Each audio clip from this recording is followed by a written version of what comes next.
Okay, so what I've got here is my modified sandblaster. The greatest modification of all is that I've obviously taken the sand out of it and I've put in common old garden variety flour. Okay, it's just a white flour that I bought from the local supermarket, which still has a fine enough grit that it's doing some blasting, but soft enough that it's giving me more of a polish than a really coarse abrasiveness. So I'll give you a quick demo of what I'm doing. It's not going to last too long before the actual motor comes on and you'll hear nothing but the motor, but you'll get the idea.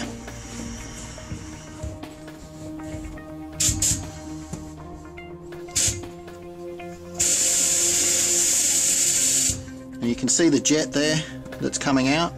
I'll see if I can find a spot where I can actually pick up something here.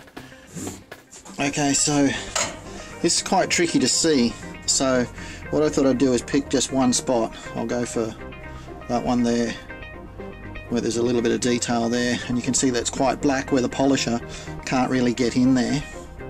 And I'll see if I can demonstrate a bit of a before and after in terms of what the flour is doing, and hopefully get an idea for you to see what we're looking at. So hang on one second.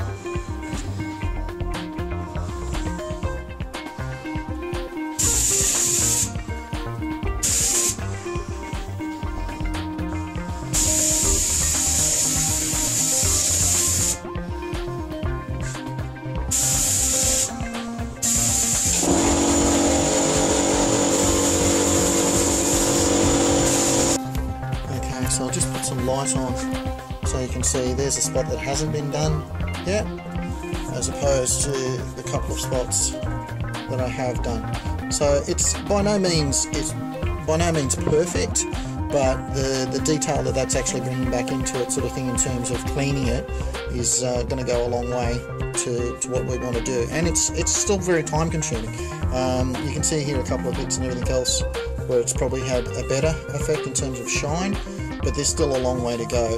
But really what it comes down to is that when I've got places like inside the eyes there's no way I could get one of my standard buffs in there, and I will use some Dremel tools in there as this gets closer towards being a finished sort of polish. But the flour just blasts away the dirt and cleans up, even down to, I don't know whether you can see here, so if I can get some focus, those little micro screws that I've got in there.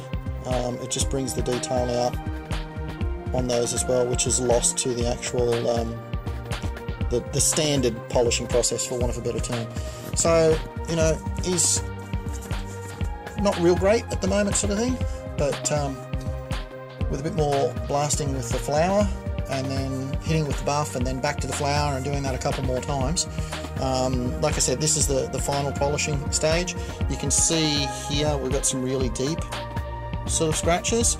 Those ones I want to actually get out as well. I don't mind the pitting. The pitting to me gives it that real weathered sort of look, which is really what I'm going for anyway. But anything that looks like a machine tool or a scratching sort of from sanding or something like that, that's on a visible surface, I want to try and get rid of. So that's the jaw piece that's finished and polished up. That's gone through the same process of blasting with the flour and then polishing and then blasting a second time with the flour to get into those deeper cracks. And then a fine little touch up as well. So you can see I've put the teeth in there. They've ended up being a lot more solid than I initially first thought they were going to be.